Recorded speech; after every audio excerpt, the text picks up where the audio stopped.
Honestly, the hilarious thing about the last few episodes is that they decided to recast Bail Organa for Andor. And then when you go back to Rogue One, you'll remember that Jimmy Smits is still playing Bail Organa in that movie.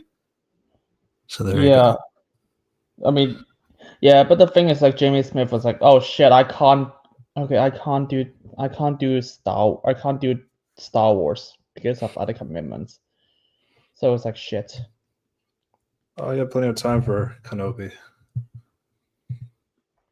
Yeah, I have no idea. Probably because they pay him more in Kenobi. Uh, hey, Shaq. Uh, Thunderbolts is not even out yet. What the fuck? some people have reviewed it. At least the Europeans, they got to see the movie. I'm not sure, but we're gonna watch it this weekend. I'm watching on Saturday on my server, so we just gotta be like, hopefully it's not. No. We're watching in theaters, of course. Yeah. Yeah, Yeah, I mean, yeah, my ser I mean, sorry, I mean, I talked to people in my server and they are all like, yeah, we gotta watch it together. yeah. We're gonna live stream at the theaters, I guess. So yeah, we got a few more sets of episodes for. Yeah, I've heard a lot of discourse about Thunderbolts. I'm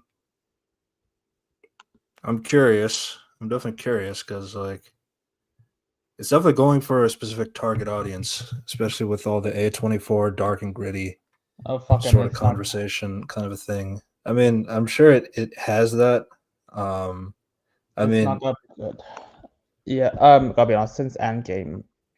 Okay, first off, that bar it's is really low. and it's been said like in every like a lot of films, right? I'm gonna be MCU said that all the time, so it's What's up, high Rangi? ranking. Yeah, we're just talking about Thunderbolts. I'm gonna be honest here. Every single time they say it's the best since Endgame, I was like, okay, so what is the best since Endgame at this point?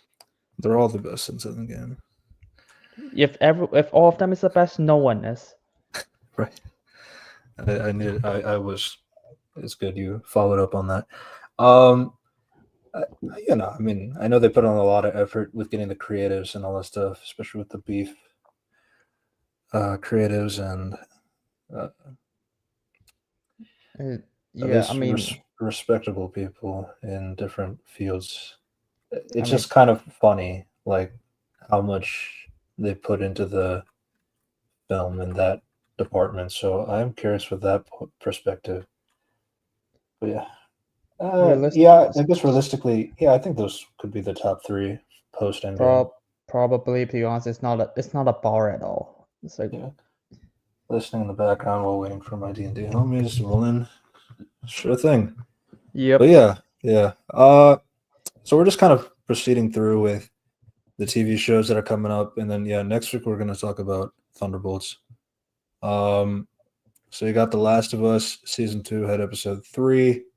Doctor Who had episode 3, and Andor had 4 to 6. 4 through 6. Yeah, Yep. Um, Guardians 3 is amazing. it's okay. Anyways, But yeah. uh, uh, Um, yeah, but like, you know, we'll go through The Last of Us first because I think there's like little to talk about in that one. I guess the major things that I'd say about that one is that it's post Joel dying, and you yeah, see, and it's just like the community is sad that he died. But the thing is, like, it's not really that much of a big thing because a lot of people died that day because there just so happened to be a zombie invasion the same day that Joel died. And uh, I really don't know why they decided to do that. I mean, I'm gonna be honest. When I saw this, I was like, "Oh, they got fault. Are they supposed to send like 16 people to take revenge on Joe?" I was like, "There's no way they gotta approve this shit." Yeah. So here's a few things. So first off, it cuts to 3 months later, and it's like, wow, 3 months? Like That's quite a lot of time post the death of Joel. And what's even weirder is that Ellie was in the hospital, and she gets out of the hospital in three months. It's like, do you remember what was the problem in the second episode? Yeah, he did. She did not get knocked out. Yeah, but what's the only hit did she take? To the chest. Yes, To the just a chest. regular kick. Yeah, Yeah. and she's out for the count for like 3 months. And now, first off, I have to believe that this girl is going to go and kill a bunch of WLF Seraphites and all of them later in the season. But Uh, let's stray I, away from that. But yeah, I don't even know what the fuck is a WLF. It just look like they're just cartoons. yeah. Yeah, so that was kind of bizarre. And yeah, Ellie being in the hospital for 3 months just for getting a kick in the chest. Yeah, it's like I'm already like not believing her action abilities moving forward. So there's that. Yeah, and then the 3 month cut as well is just kind of like it kind of just makes Tommy softer because because yeah, I guess he's more concerned about the town and like how they need to get like up and at him, but like at the same time, when you have this and Joel's death happening, he's going to prioritize more on the town because that also is there. Whereas, I think one of the important things in the game is that Tommy actually goes out to go for revenge on Joel himself so that Ellie could stay behind and, just to protect her from going. And then Maria sends Ellie and Dina out to go get Tommy back because he's probably going to get himself killed out there in Seattle. So that was the reason why this was a thing. Who wrote And this then episode? Craig Mazin. Fuck's sake, of course. This isn't Chernobyl, Craig Mazin. This is The Hangovers 2, Craig Mazin. So I need there. to look at it. I need to look at it because I was like, he wrote 3 episodes at once. Oh, this is like Neil Drunkman. Jesus Christ. Oh, this is Craig Mason. What the fuck? Yeah. Yeah. So yeah, that part was like kind of weird. And then also the other thing for me is that the most of the episode is dedicated to the council. Like, oh, you need to make sure you give a good case for the council and then put in the graces. And first off, it's like, as you said earlier, first off, it was very obvious the council's going to say no. Why the fuck would they send 16 people out just to get revenge on one guy? Like, do you like if you just say that, yeah, we had this one person die, I'm going to send my 16 best soldiers out to go and possibly find the killer in Seattle and then kill them and then come back. Oh yeah, like okay, like I that's a mean, it's like, normal. That's a normal thing. I was like, what would they gain for it? It's like, I mean, all they have to do is like lose a lot of people. So I look at it. I was like, wait, this is the plot point you want to focus on this episode? Seriously? And they're like, yeah, I met the Joe died. I was like, yeah, so was a bunch of people died in your city. Shut up. Honestly, what's hilarious is that like I was just listening. Like I just remember this joke from Mahler back in when I used to watch EFAP, and it's like because like one of the criticisms of the game is like I do agree with it is like oh like only Tommy, Dina, and Ellie and Jesse go out to avenge Joel's death, and that was it. Like nobody else from Jackson went. The to be fair part is that Tommy went on his own and not told anybody because to avenge the death of his brother. Fair. But then like with Dina and Ellie, it's like, oh, we don't want to bring out too many people because then we don't want to draw too much attention. So these two can go out and, which is ridiculous. I'll say that. But then the joke that Mahler had is like, honestly, they would like have like a council meeting and they'll have like a conversation, and then Seth could be the guy that's like, yeah, uh, we should avenge for Joel. We should fight for Joel and that kind of stuff. And what's funny is that that actually happened in the What? Last of Us TV show. It's it's not in the game, but that was like Mahler's like fan right, and it honestly happened in the episode. It was really funny. Yeah, that was.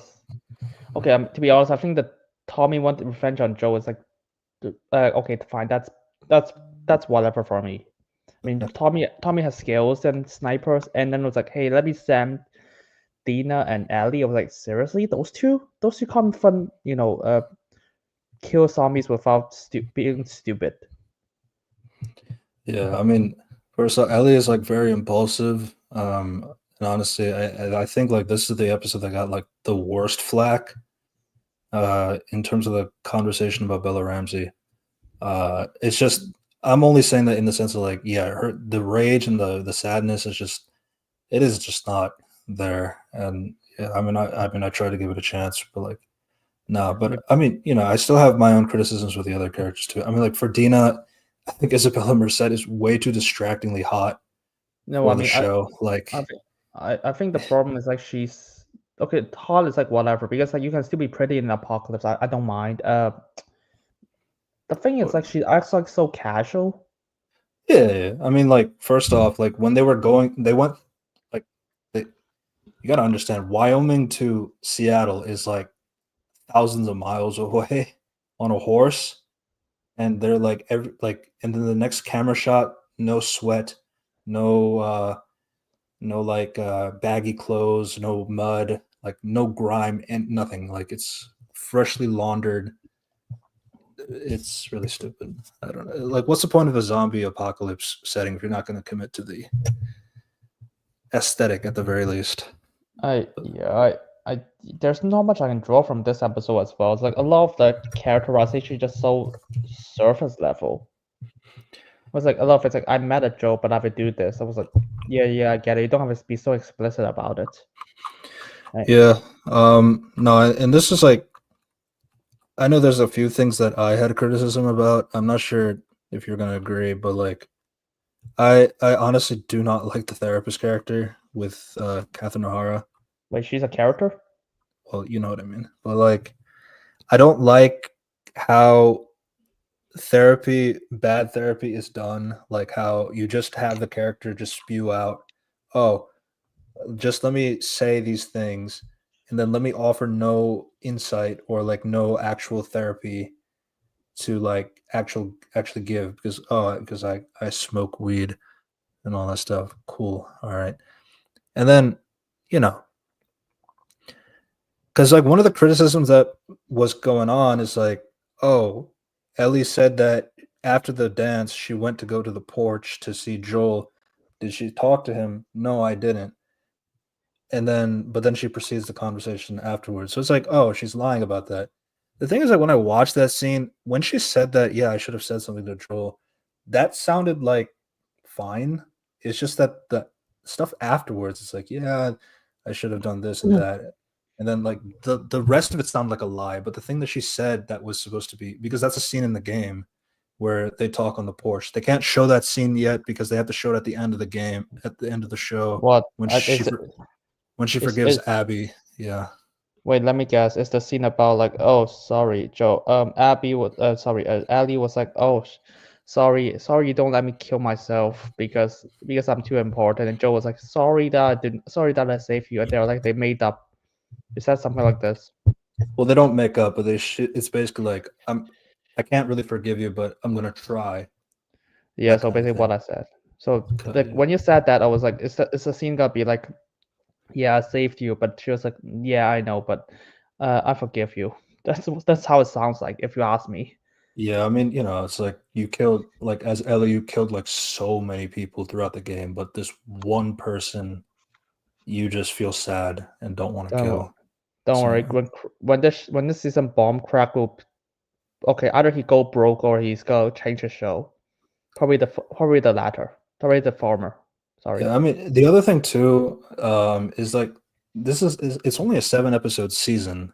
Like how much did this episode do? Nothing. I mean, Nothing. They I they mean, just made it to Seattle. That's it. hey, do you find a joke funny? Which joke? Hey, here's an important meeting about like should we send 16 people to kill a person? Okay, it's fucking stupid, but here's the how it opens. Hey, I suggest that we don't kill chickens, we kill turkeys, and also we use turkeys to feed some corn so that we have more corns, and they're like, yeah, can we just talk about the 60 people sent to take a revenge on Joe's first? Well, I don't really care about I was this like, that problem. that's a yeah. I was like, I was I alright. was like, I was like, wait, that's a joke. Well, that guy has been killed. We kill that person. Whoever, like, dude, how the fuck do you not get it? This entire meeting is about the Joe situation. Why the fuck we bring out the chicken stuff? They were like, it's open meeting. I was like, yeah, open meeting. They set up the rules already, and you can see the list of people that they mentioned, and all of them is literally related to what the fuck killing the revenge on Joe. Yeah. I was like, haha. Do you laugh? It is really silly though, because like you have to also remember this too. It's like this isn't happening like a week later. This is happening 3 months later. So like, why are they talking about revenge on Joel 3 months later? Like that's what I like. It's the time skips like that. It's like the time skips like this is like where it doesn't make sense to me. Yep. What was the benefit of it being 3 months later? Because first off, Ellie getting kicked in the chest and then going into like a coma for 3 months is ridiculous. First off, and I think then unless she I broke know, her ribs. and then she broke her ribs, I guess, and then like I understand 3 months could make sense for trying to rebuild Jackson, okay, but revenge on Joel is a different problem, so it doesn't make sense. Why would you wait 3 months later? So I really don't understand this decision at all. Even 3 weeks later could be better. I mean, there should be a lot of meetings. I mean, there should be discussions of like, oh, this guy Joe got killed because okay, I don't even know how Ellie explained to her or Dina. We just so happens to run into this girl. She just accused him for shit that I don't even understand, and he got killed. Yeah, and Dina and this is the nice one. Oh So it's shit! like I'll just do whatever you say, that kind of thing. All right, Uh, Dina just so happy to know about Abby. I was like, because I heard from some guy. I was like, sure, well, buddy. no, yeah, so actually, they kind of showed in episode 2, but it still doesn't make sense to me. It's like, oh, she notices the patch. And it's like, oh, WLF, what is that? And then they put her to sleep. It's like, oh, I caught like one of them is named Owen, one of them is named Nora. I don't know which one. Manny is the dark haired one. Okay. I mean, like that's a lot of information that you had, and again, something that's 3 months later. Well, to be fair, Ellie was knocked out for 3 months, I guess. Um, yeah, but like a lot of information, very smart, cool. Yeah, they were like, yeah, I'm not. I know they're gonna head to that way. It was because WALF was like, it's 3 months, you dipshit, and there's a zombie apocalypse. Yeah, yeah, And then yeah, yeah, and then they have a little bit of a bit where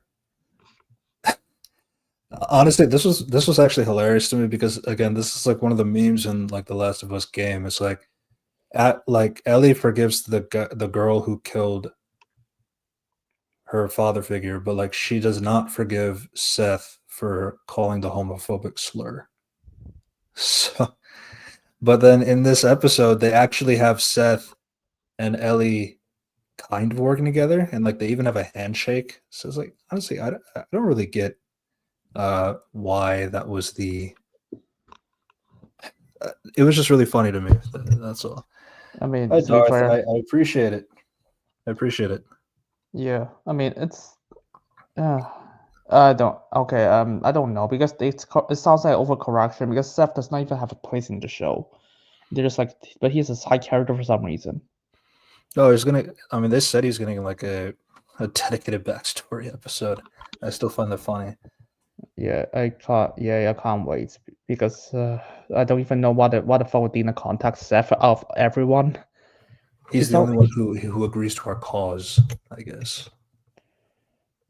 okay. There's like 8 out of 3. Okay, 11 out of 3 people agreed to say yes. So there should be like three other people. To be fair, he has a sniper. Trade the sniper for the rifle. I mean, is that a Okay, good trade? Is that a good trade? depends because here's the thing. Everyone has different skills when it comes to shooting. You can be better at a gun, like a handgun, than a sniper. For all I know. Hmm. Yeah, it's I'm gonna be honest. I think Joe did teach her how to snipe in the first season, so I think it's fine. Yeah, yeah. And then she was doing sniping lessons with Tommy at the beginning of episode 1. So yeah. I don't really. It's fine because like there's a lot of dialogues. I just have problem with like, oh, here's Tommy just talking with Catherine O'Hara. Oh good my lord, you don't have dude, to spell the that theme. I was like I was like, you just spell out the themes of the entire show. What the of fuck? course, of course, of course. And like first off, so a few things. Now that you mentioned that, one, I hate how this town looks at times because like it looks too idyllic and too pristine, like as if there's no such thing as a fucking zombie apocalypse. Like there's a whole patch of grass and they're playing baseball, like sunny skies, bright skies, and it's almost like at first I thought it was a flashback because like I don't know, it just threw me off completely. Like no, this is actually in Jackson. It's like what the fuck. No, Uh, they save budget. That's a reason. yeah. And then and then Catherine O'Hara's like point is like, oh, uh, Joel must have been an uber violent guy. So that's where Ellie got it from because it's not the infection isn't what caused that. They always were violent. It's like no, they're going through a fucking zombie apocalypse. They have to be aggressive. They have to be violent. That's kind of the point. So it's like I don't know. It's like it's that kind of like psychoanalytical therapy that just doesn't make sense to me. No, I mean Uh, yeah, there's like dialogues. I was like, hey, they have to learn their lessons themselves. Like fucking what? They got. Are you telling me that she knows they got go to Jackson and get killed, and Tommy's just gonna be fine? What lesson? yeah. And then there's instances where like Tommy says like, "Oh, I knew my brother better than you." It's like, and like some of the things that he says it for is like doesn't make any sense. Like when Ellie was like in the first episode, where she was going like, "I'm immune, I'm immune. You're not gonna win this." It's like Joel wouldn't do that, and she says, "Oh, you're just like my brother." It's like, no, Joel would not do that. And then in this one, it's like she's saying like, "Oh, Joel, like if I was killed, Joel would not go after the killers. Like he wouldn't do that. He would stay back for the community." It's like, no, Joel would go after the killers. Like he would absolutely do that if Tommy died. So I don't know. It's like these kinds of dialogue points that like don't really make sense to me. Um, Um, I'm not sure. I'm not sure about the first one because that one because season one was like I think it go either way. yeah, I mean, I don't think Joel is like a jokey kind of guy. But yeah, It's in weird. that aspect. But Yeah. I guess the only other the other point was like the Seraphites, the Whistle group. They just have or the Scars basically. They it was just kind of funny because like they had the kid.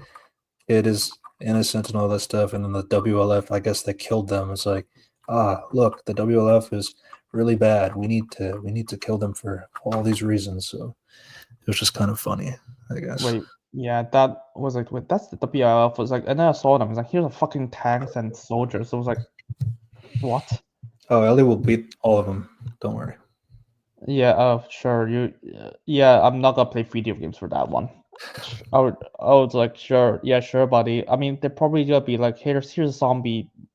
He just summon a bunch of zombies, and zombie just eat all of them out of nowhere. Yeah, random zombie horde number 67, I guess. Yeah, that and yeah, the I guess the only other talking point, this is more online, is just like Dina saying about the kiss and like how what was it like because you're gay, I'm straight. Well, what did you think? Like that kind of thing. It's like, like that conversation about bisexuals and like how in the game Dina's like very like open with her bisexuality, whereas like here it seems like it's to be a slow burn for the sake of a slow burn. I don't know. It's just it is what it is. I can see where they're coming from, but like No, I yeah, don't. The relationship is so thin, it's insane. Um, and yeah. then what do we also have? Oh yeah, and Ali was like, "Here, what is your first kill?" It was like fucking insensitive thing to ask a person. Dina would Oh, literally just yeah. Dina asked Ali, "What's your first kill?" I was like, "That is insensitive. What the fuck are you talking about?" and then it's like yeah, it's too much, but I'll talk about my second kill. was like first kill is absolutely killing Storm Reed, by the way. And then apparently, I was like, and then second kill was like, wait, who is Ellie referring to? Yeah, she said she killed like someone a little bit older than her, which it's not Sam. No, because I was like, I thought it's Sam but at the same time she was like, hey, but She didn't kill Sam. Like Henry killed Sam himself, that's a thing. And then the Henry brother. killed Yeah, himself. yeah, I was like, is that referencing for something from games I don't know about? yeah. That one I can't say. Oh, she did kill that. Do you remember like Joel? Like when he was getting pinned down, he couldn't do anything, and then Ellie shot the gun for the first time. Yeah, he killed a I, soldier. I think it was that. I think it's He's not referring to that one. is I don't think that's like a bit older than her. It's like that's not like that doesn't sound like she's like the soldier's like 15 years old. Yeah, that's what I also agree with that. But I think that was her first like legitimate kill in the game, and I guess in the show. But like I can't really. It's kind of hard to say. I I didn't think mean, the guy was that much older than her. I didn't think the guy was like that much younger than she was thinking. So yeah, that's the thing. So that's why I was so confused. Was like, who the fuck are you talking about? yeah, yeah. Um, Yeah, I've got nothing because this is the show. nah, that's pretty much it. I like I forgot to mention, but I did like Jesse's actor. I like the pick, the guy from Beef. He was nice. No, he's I like that. I mean, he's probably the best one because he was like, you know that how beat down he is. Because to be Yeah. honest, I'm yeah, Honestly, like he looks more like his character as well. to be So honest, there's that. also he looks like younger than he is, so that's That's fun. true. That is true. But yeah, that was yeah, The Last of Us season 2 episode 3. Really not much happened at all, and To be honest, it is kind of bizarre, especially considering how yeah, there's like 4 episodes left in the season. So we probably just gotta summarize the other four because like no one gives a shit after yeah, Joe died. yeah. I'm interested in seeing the numbers of the drop off, but yeah. So let's Yeah, I take the can't wait for. TARDIS and swing around to Doctor Who. People told me this is the best episode of like this era. By the way, What do you think? The bar is not I very don't high, so there's that. I I don't think so. I mean, maybe they almost did, and then they said one word, and I was like, What "Fuck off." what was the best episode for season 1 then? To be honest, it's probably the church on Ruby Road, but that's a Christmas special. So Boom is really not better. The thing is, actually, watch Boom, and there's a lot of problems, like plot wise and character wise. There's something. Okay, there's something for a doctor, but like plot wise, there's a lot of like bullshit.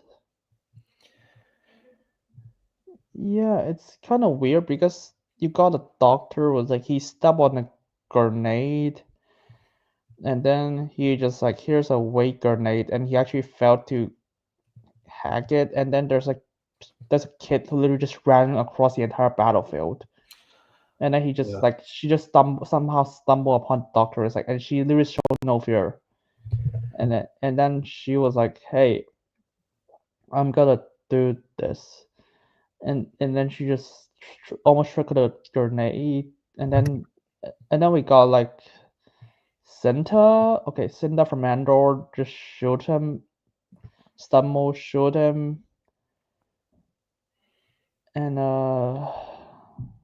God, and then the reason, and then somehow because of this, because she found that because she tell Ruby to shoot her because and then somehow other like her lover his lover saw it like at the same time even though this is a giant battlefield he literally did not know where they are he teleport there and just shoot Ruby and instead of just kill her immediately there's a time limit of her dying and there's no exit wound it's literally Hmm. just a post blast and there's like a medical stuff that just try to kill her. And okay, this is how the doctor destroyed the system. He basically just the AI that the villain guard invented just like so happened to be really shit that it actually has an AI that will hack back the system if the doctor convinced him. I think the doctor super boosted for some reason through his like DNA, and it hacked the entire system.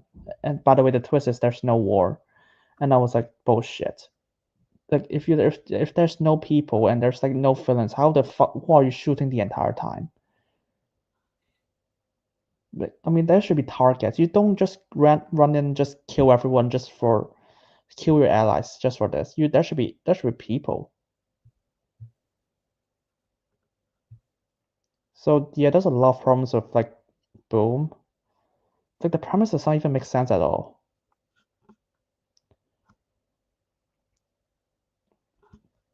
So yeah, that's Boom for you.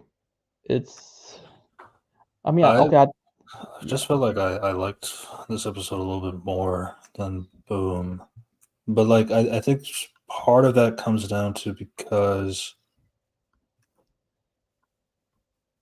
well, no, not that. What was I gonna say? no, I think I like the ending. Okay, So like Lux and this one, I could at least like tolerate the ideas in the story. I mean, like the sci-fi element stuff was pretty interesting. It's just that I don't like how there's like this incessant need to call back to older episodes. Like especially like you have like an interesting idea going on, but then they have to go remind you that, oh, this is like a part of the gods pantheon, or oh, this entity is the same entity from Midnight, from series 4, and then they actually show you the clip of David Tennant's doctor from that episode.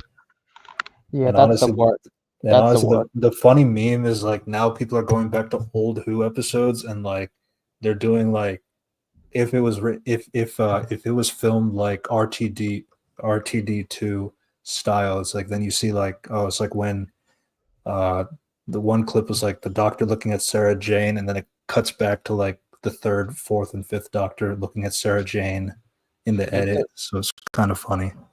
The thing is, they actually watched the episode with like Rangi and Arkham. Rangi was so confused when Doctor's at midnight, and who he played the kid was like, oh, I guess this is something I don't know. And because me and Arkham saw the previous Doctor Who episode, so we are like when it hit the word midnight, we literally paused the episode because we were like, fuck. Because we were like previously because okay, here's the thing. Because before they said the word, we were like, okay, it's not that bad. Like the Doctor and what's it called? Belinda Chandra. We Mhm. literally made that joke because they fucking call it so many times. Even in Andor, we like Miss Belinda Chandra. I'll just actually act like who they supposed to be. It's not perfect. It's not like amazing, but it's something. Like, Yeah. and the soldiers act like how they would act, Mhm. and then we're like, and then we're like, okay, that's cool. That's something that's intriguing. And they're like, oh, it's midnight. I was like, fuck off. Apparently, yeah. Now we have to go back to just talk about how stupid it is. Yeah, it's like damn, you were doing so well, and then all of a sudden you just it's like not well, it's like tolerable, I guess is the word to say. But then like because like basically what happened is the doctor put his Vindicator back in 1952 to triangulate the place to go to 2025, which is still they're unable to get to for an unexplained reason. So he's setting his Yeah. next Vindicator point in 500,000 years later. There, they encounter a group of soldiers, Soldiers. and they go inside the base. And he's just asking some questions about like what's going on. What are you guys investigating? There was a murder spree going on. Like basically half the uh, people that are already dead have either died by shooting or by mangulation of broken bones, like things like that. So it's unexplainable for that reason. They find that there is this one person in the hangar, only one person that's alive, and it's a deaf woman named Alice, and she's basically saying like I don't remember how I like what happened or like what's going on. Like I killed my best friend and things like that. So there's that mystery aspect as to why is there only one? Why is everybody dead and why they're all dead in like different ways? So that's like the setup to the episode. Because And there's something because she's deaf, so we can just play with it. It's like yeah, why? Because I was like, oh, this creature has to be only attack based on sound or something, so that's why. yeah, And just I was like, I think my theory is like, oh, there's this creature is like gonna be like manipulating sound, telling people whisper to kill each other or something. mm, And then I was like, okay, because we did say that I was like, oh, this is not bad so far, not too bad so far. And we were like, but it would depend on the payoff. right. So the doctor does split up with like the main lady, just to like kind of see what's other stuff in the place. It turns out like this place was like mining for diamonds in particular. It was a diamond Oh plant. my god. So Yeah. it's like so first like that's not really too crazy, but like it's kind of weird that nobody has heard of Earth. That's what Belinda and the doctor have noticed, that nobody seems to realize remember what Earth is. And then Uh, some extra questions were going on. which is weird because because after this episode we literally immediately rewatch Midnight. And there's a lot of Earth references in that in the people in the Midnight Planet. But didn't they say so? They said that this happened 400,000 years prior to Go. this episode. Yeah, but at the same time there shouldn't be history because they know about this. This they actually have like technology, like not technology, entertainment, music, and other stuff from Earth. Yeah. There's But it also said like this particular planet has lost like its luster, that kind of thing, life. I mean, I guess it turned to Mercury, um, uh, stuff like that, which I, I'm not I entirely sure don't how that works. know because like if you remember that the entire planet is like diamonds and shit, but like you can't. But the thing is, you can't just walk outside because it's gonna immediately kill you. Yeah, the planet is like covered in radiation essentially. Yeah, so it's not just radiation. The lights is gonna kill you in originally in midnight. So it's like you can only last for like 6 seconds. Hmm. Uh, but yeah. So even if you look at outside the window, it's gonna be tough. So I don't even know how you do any of this. And the thing is, because there's a lot of entertainment from Earth, there should be like some stuff, some records from Earth. It's like, Yeah. So this is before the reveal. So like, it's it's still like a mystery as to what everything is until like wait, so what did you say this planet was called before uh so the midnight? mm, Um and then that's what clicks yeah, everything for the doctors like I've been here before. Then it does the Gilligan cut to David Tennant's face. All right. Um and then then he runs back and then while conversation is happening, Belinda is like trying to treat a wound um that Alice has, but she's noticing that there's something behind oh Alice yeah, from time to time, which is like I'm kind of bullshit. confused how this, because like the thing is like they can't identify what the creature looks like at the same time. Yeah, it's BS. So they Like, have like a soldier like try to circle around Alice, and when it gets to when one of them goes behind, she gets launched in the air and dies. Which, by the way, uh, God, you had an interesting idea, and then all of a sudden you got to do that bad wire work CG ragdoll telekinesis, death kind of a thing. It's I'm gonna be honest. but yeah. Yeah, and the thing is, okay, you see how once, so you see Midnights. So yeah, okay. Here's the thing about Midnight. That's like one of, if not the best episode of the entire show's history. Okay, let's just say it's one of the best. I mean, I'm not just saying New Hood, literally old to New Hood. Everyone agrees it's one of the best. So that's the episode. Everyone agrees that we should not know what the Midnight entity is.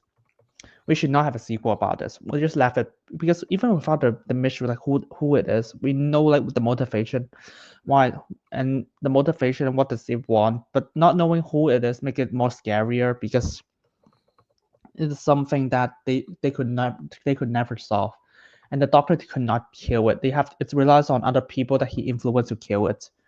That's what makes it interesting. And they did a sequel about it.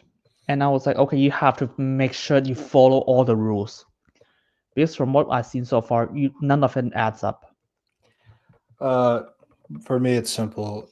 Don't Ye- connect it. Just make it its own thing. It was doing fine when it was its own thing. Yeah, don't. And we are like, fuck. This is why, because we are like, there's no way you gotta follow all the rules. And you did not follow any of them so far. So if this monster is not the Midnight Entity, it's the entity of Dr. McFuck Chicken. It will be fine. Yeah. I mean, was that a concept though? Because again, I didn't watch old Who. Like now it's new Who and then new Who, I guess. Disney Who.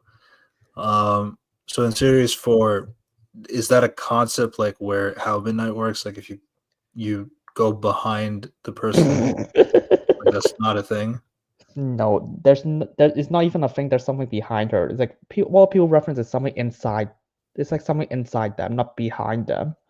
Yeah, and I like the behind concept.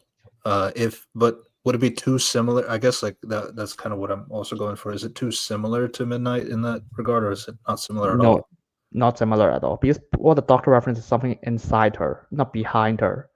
If it's Okay. behind her, they would absolutely notice it, especially when the Doctor is constantly step face to face with it. And also the telekinesis aspect is non-existing. It's not in the episode, so that was fucked up. And number two, I know the other I know that was the bigger talking point from Glizzo, talking about the lame ass telekinesis as the other problem. yeah, so Um, we got a lot of things that does not add up for this. Okay, so yeah, but here's the thing. honestly, yeah, and the only midnight connection is just like, oh, if you stand behind, it's like midnight, the clock. You're behind the person. Fuck off. That's That's the not. connection. So No, the Midnight Zoo is just the name of this place. Jesus Christ, that's all. That's all you need to know. yeah, We really call it a Midnight Entity for some reason because it's literally just it's called Midnight and that's it. The other thing is the motivation is completely fucked.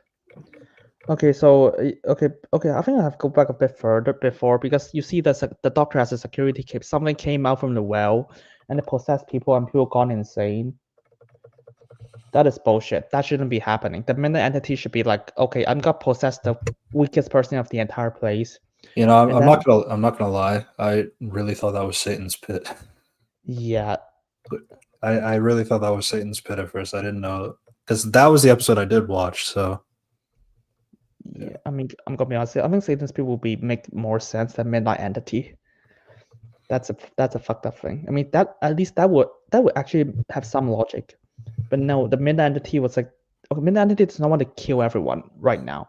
He wants to possess the strongest person. They want to absorb the strongest person. So it shouldn't be like swinging everyone around, killing them. It should be like finding the strongest person, possess them, take away their powers, convince them to kill each other, convince them to kill that person instead, and then he will take over. And then okay, the thing is, Midnight's so perfect because we do not know what the Midnight Entity wants after it leaves that place, but we know what that it wants inside the place. So and the thing is, the Time Lord is so can even stop it.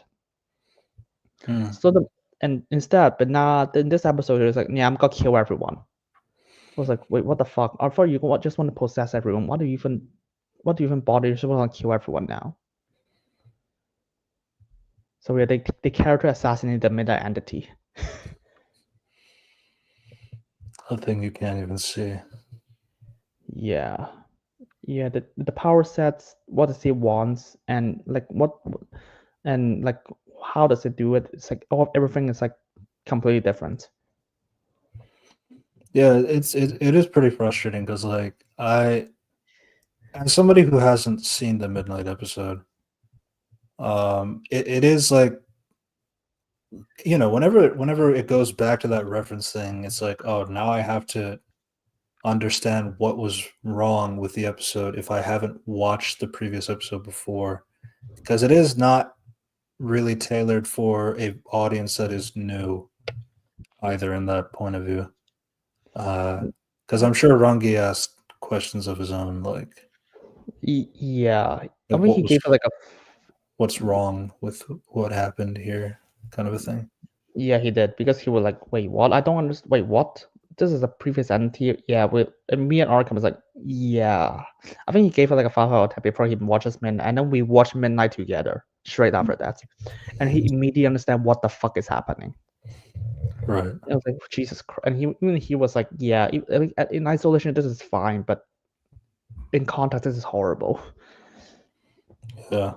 And yeah, and the thing is like, okay, imagine you have like two really the best villains ever. The first one it's okay, let me think of something from Marvel. Okay, in Marvel, this villain it's shit, the Mandarin.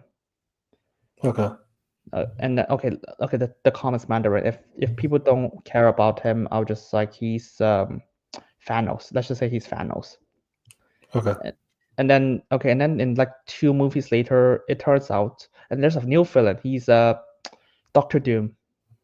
Mm-hmm. And then it's like midway through the episode, we like facing Doctor Doom, and he acts like comic Doctor Doom. He's like ha ha ha ha. Like, okay, he does not act like yeah, and then it turns out he's actually Thanos the entire time. Yeah. And then you get the idea, right? Yeah. Classic subvert the expectation. And then you'd be like, yeah, I mean, they are like good in isolation, and you mash them together. It's like, no, fuck it, you can't mash it together. Right.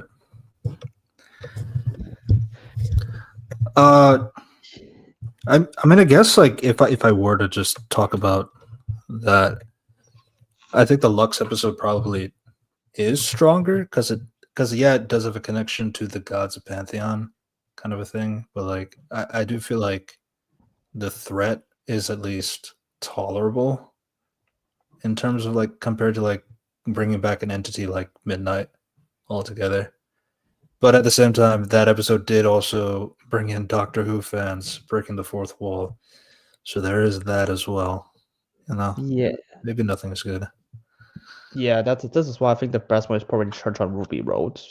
I don't know. I think Rogue was it. If that's I think Rogue is the best one. If we don't count that episode, I mean, I count it as like the episode with just Shurikawa Doctor only. Yeah.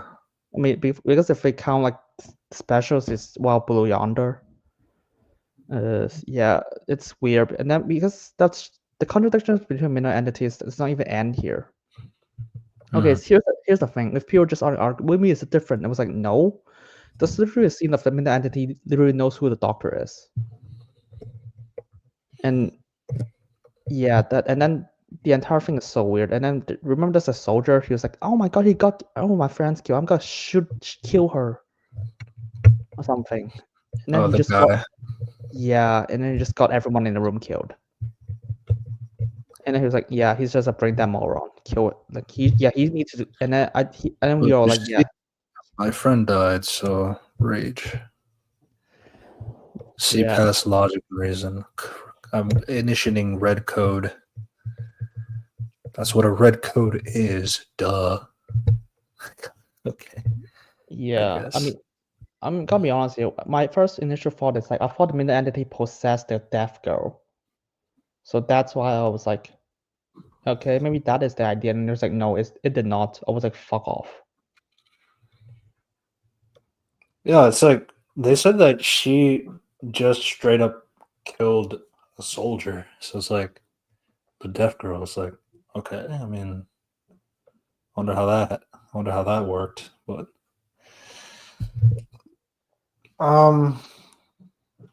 Yeah, and yeah, it just got everyone killed, and the doctor's solution is just shoot Mercury, and it's okay. The thing is, the mid entity just supersonic itself. You think he was not, it would not, it would. This should not be passive. It should be something in his control, but it's like it did not. It's not, and apparently their setup is like the soldier is a really good shot because she okay. This is before the reveal, so even we take problems with it. To open the machine, she has to shoot something on the ceiling to activate it with a gun. Like a no. So basically, what happened is that he tells her to shoot these two specific points at the pipes that were there because the pipes were mining mercury through the thing. So the mercury, the idea is like all the mirrors were destroyed earlier in the episode. So if you burst the pipes, like the mercury will spill out, and the mercury is reflective. So that spilling behind Alice would then get the entity out. That was the classic talk really fast science stuff. it does not make any sense at all. I mean, it made sense to me in that point of view because yeah, Mercury is reflective, but The thing is, I don't know if that mattered because like if you compare it to glass, like it's a liquid versus a solid glass, so I'm not entirely sure. I guess like reflection in general, but like how much is enough reflection is another thing. yeah, and the thing is like it activated itself, so it can't even control it. And also, I'm just talking about the setup. Like they have to open the security system, and the fucking thing, and the solution is like a fucking video game. Just shoot something in front. Just shoot something on top of it. Yeah, I thought it's like Lego Star Wars we're watching right now. Just shoot something and it activates it. And yeah, and then yeah, he just told her, it's like, oh, we found a solution. We are fucking idiot beforehand. So it's like, oh, shut up. And then it's like, yeah, that's a plan. I was like, oh, that's easy. And then they run. And then they show a bit of the meta entity, which I was like, don't show it, fuck off. And yeah, they run, and then the meta entity possess one of them. And it's kind of a standoff, kind of like who is it? Who is it? The thing is like, It's not me. the I don't thing think is it's like, me either. yeah, the thing is like in midnight, the mid entity finds the person who is the most scared to possess them. Which I guess you could argue Belinda. Yeah, I guess. Because you got a doctor and you got two soldiers, so I guess Belinda realistically would be the most scared. But yeah, that's not really how it worked. It was just more like, which I guess like if that is true, then I guess like Alice being the most scared because she's deaf as well could apply, I guess. yeah, because the entity can actually pass through walls and stuff. It's like, I mean, but it's like invisible, so you can't see it, but it can pass through stuff.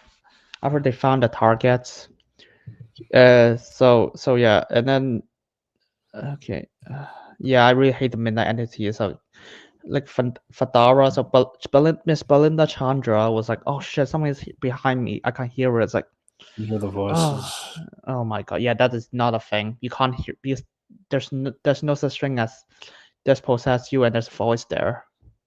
Yeah. I fucking hate this as a midnight entity. Now I have to point out so many, like none of it adds up. Yeah. That's the unfortunate part because, like, again, as somebody who didn't watch the episode, it felt fine. So it's like if this is like in the episode context, like it felt like a new entity, but it wasn't a new entity. Then again, it wasn't because like they said it was midnight. So It's like, that's just like a hole in my head that I can't connect because I didn't know the connection piece. But yeah. yeah, so yeah, that's a thing. And then so it possessed like Belinda Chandra, and So then the fuck.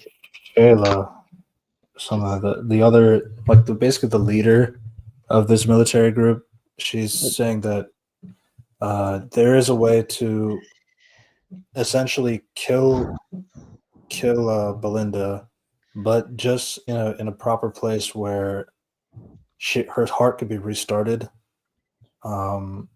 So that way, so the entity will go into her, and then so she takes a shot at the heart. The entity goes to It was like, the fuck. leader. Okay, that's not even how it works. Like physically, if you shot a person in the heart, you're dead. They had You- they said that they had like the med kit on the side to like you- do the medical that's suing thing. it's like the thing is, if you shot someone in the heart, okay, let's just say because I thought she's just shot it like somewhere near the heart. So if you do it, what like this has to be like some like invisible like immediate healing because like they have to like this has to like bring someone back from the dead levels. I mean, it is 500,000 years later, right? Yeah, 440,000. I think this particular time is 500,000. Yeah, something like this. So I was like, sure. I mean, Yeah. that's So basically, it's just enough to kill Belinda. It's I guess it's the Arkham Origins restarting Bane's heart thing. yeah. But the thing is, like, if this technology exists, can you just save everyone who got shot in the ship? I think time might be a factor because like she was revived like immediately. Yeah, that's why I was so confused. Yeah, but like the lady, she basically runs out, And and there's like it. The flashback was a little funny because like they do describe how like she's been running her whole life through wildfires and shooting things since she was 14, like since she was 6 to 14, joined the army. So it's like they replay the audio while her running and then showing a kid running in the fire. It's like, okay, what the fuck? Where I did that? I understand, Art Russell. I watched the episode. You don't need to show me. And then And then she gets to the well. The doctor runs after her as well. Sees sees that she pretty much jumps. Um, like okay, because have you seen Alien 3? mhm. That's exactly that image from like how Ridley killed herself. Yeah, Jesus Christ. Then the same context because she knows there's a thing inside her, so she has to kill herself to save him. And doing so, he just falls into a giant pit. Okay, there's no lava to be fair, but yeah, right. it's so funny. Yeah. So the three of them leave. Then the doctor and Belinda, they are back in the TARDIS. He explains that her heart was sewn immediately after, so she's fine now. Unfortunately, the entity with the leader lady, she died trying to basically save them. So, and that's that. On to the next adventure. But before that happens, it turns out the other army person, she had a conversation with her commander, which is Mrs. Flood. So yeah, they're really milking Mrs. Flood right now. No, but it's Uh, literally the same thing for Series 1, the same actress again. yeah, Same so actress. she's like everywhere in time basically, and oh, it's like, was he carrying the Vindicator? Yeah, yeah, he was. Oh, good. Okay, there you go. And then Okay, there's like there's a little bit of a post, but the like, thing is, I don't think that they saw the Vindicator. well, actually, the doctor did drop it at the beginning of the episode, uh, like before they put the guns on him, and then he pulled out the psychic paper. I guess so. Yeah, So yeah, so it's but like early in the episode, but yeah, the episode ends with the lady talking to another person. It's like, oh, you had such a crazy day. Yeah, and then she's looking behind. Is like, is there something behind me? And I it's know that. It's like the regular show, like how they fix the problem and then all of a sudden the problem comes back again, and then the episode cuts to black. So it's like one Yes. of those. It was And pretty then funny. okay, and that's bullshit. I'm gonna be honest. And so there's okay, because this episode played it fake, and this it's actually intentionally fake. So there's other two scenarios. But the confirmation, but the minimum, but other scenarios, the main entity is on the soldier lady. She's so underdeveloped. I don't even remember her name. So scenario one. Starts This, with an S, I know that, but yeah. yep. The soldier lady did not check is the main entity behind her before she killed herself. So it actually possessed the black girl. Maybe. But yeah, and this is what, because it's fake, so we have to play other scenarios.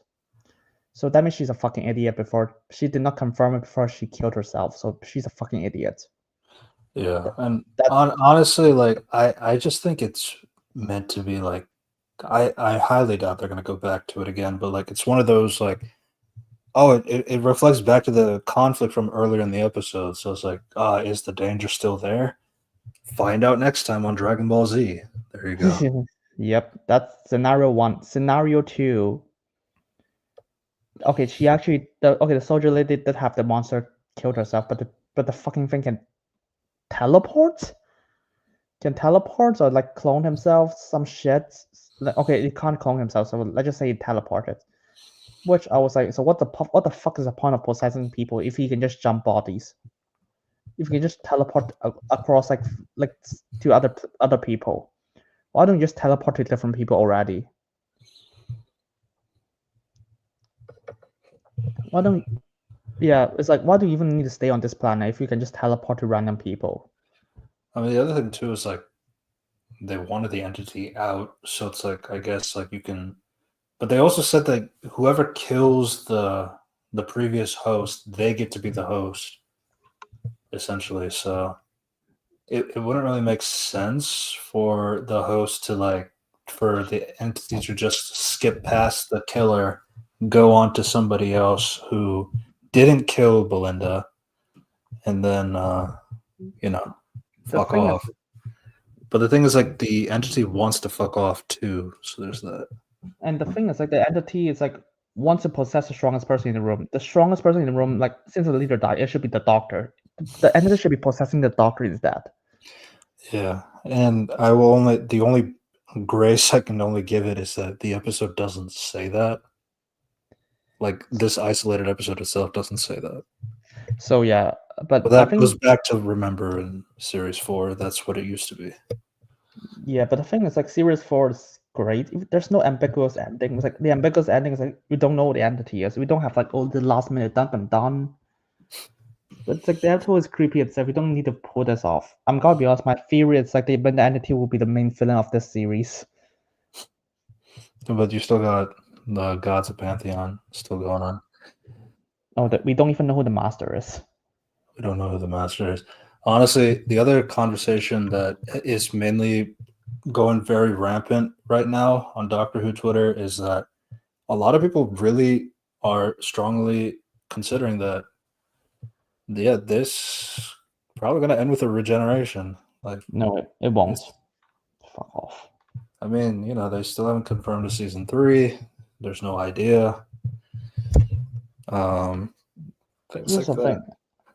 If they're okay, here's the thing. In terms of meta, if the person is gonna get killed, that they gotta announce it way ahead of it. Unless they want to surprise, they bring back David Tennant. Yeah, the thing is, we do know when Jodie Whittaker died. Who will not be in this series. We know it's gonna be a special. We know when Matt Smith died. We know when would Peter Capaldi die. Because when the actor wants to leave, they're like, yeah, it's gonna be immediately get announced. It wouldn't be a secret. They're probably going to pull the David Tennant button. I mean, that's kind of the popular theory right now. It's like they're not announcing anything because David Tennant's coming back, something like that. Which I hope not, but yeah, I think see why not. So yeah. people say this is the best best episode this era. I was like, fuck off. I honestly can't tell you. Yeah, for me it's like in isolation maybe, but in context this is Sure. fucking horrible. Church on Ruby Road is probably the better episode. It felt more in line with a Doctor Who episode. My weakest thing about it is just that, Ruby. Yeah. Especially being like her introductory episode, and she actually doesn't have a part in the final act like usual companions do. So that's the Yeah, downside. But yeah, true. So yeah, I think my major concern is the mid entity will be the main villain of this series instead. I don't really know why you do that though, because like I feel like the entity itself benefits from being in an isolated location, in a small location with not a lot of people around. If you put it in like Earth, then yeah, there's going to be so many people behind the entity that it's going to kill thousands of people. So It shouldn't even work like that in the first place. yeah, Oh my god. Yeah, because and yeah, I swear, like he wanted to call it midnight so bad just for that. Ah, it's midnight because it's behind the person, like a midnight clock. Genius. yeah, you can call it noon or twilight, Twilight. something like this. Noon, twilight, the twilight entity, the new moon entity. The eclipse. Oh yeah, that will work. It's I think some umbrella on Twitter they actually someone saw the interview. It's like the entity is actually a last minute change. Hmm. So originally it's gonna be a different entity. It was like, yeah, why isn't it a different entity? Because you see, we gotta remember berries, right? Yay. Call it cinema. But yeah, that's and I haven't read them myself, but I have been told that all 3 episodes that have been leaked, they're 100% accurate from the first 3 episodes. So take that as you will. From Doctor Who. Yeah, Doctor Who episodes 1, 2, and 3, all of them Fuck have me. been 100% accurate for leaks. Fuck, So, fuck me. Let me look it up right now. but while we do that, we'll call that Doctor Who season 2, episode 3 discussion. So yeah. And let's circle back to Oh fuck, you all right? yeah. No, it is like this is like 1 month ago, so it's like it's not even wrong. Episode 1. This is the first thing. The main talking point. 1. Episode 1 will feature the reveal that Belinda's childhood boyfriend gifted her a star when they were younger, which is where Belinda and the Doctor will be visiting in the Robot Revolution. 100% accurate. 2. Episode 3 will be a sequel to the series 4 episode Midnight. Oh wow. That is Don't keep reading then. No, I just read this first 2. Okay. Jesus Christ. So yeah, I'm gonna be this is insane. But This yeah. is like Mhm. Yeah, this is way too specific to be like not a leak. Yeah. Doctor Who, season 2, episode 3. That's a wrap. Now let's circle back to Andor, season 2, episodes 4, 5, and 6, and that thing we talked about. They did it 1 year later. Yep. And so, my opinion last time is like the first 3 episodes, like, oh, they're a bit of mixed bag. Okay, the episode 46 is amazing. I like them better, but I think my downside with them is like that 1 year later. Oh no, I mean, I think that I have a problem with that as well because they're referencing things during the 1 year period. I was like, wait, what? Okay. I was like, Miss Belinda Chandra had a lot of issues in that 1 year. Yeah, and then we got references like Andor actually saved like Adria Bex, and apparently he killed someone we did not see off screen. So yeah, but here's the thing, I really love this episode because I was like, it's unlike the Last of Us, we actually got a lot of like subtext in like every scene. Like everyone has like their own values, their motivation of why they want to do this. It's like now the focus is more on Gorman, which they're right. It's a setup. Mm-hmm. And the interesting thing is there's no action scene unless you can count the last one action scene, but there's no fighting.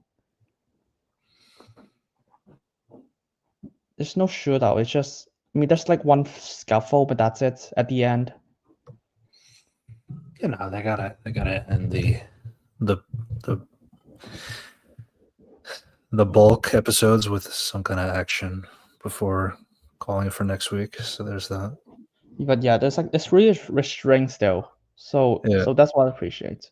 I will say though, my observation is like for the episode 2 ending is a little funny looking at it because like that's a really weird place to end the episode, but it is what it is.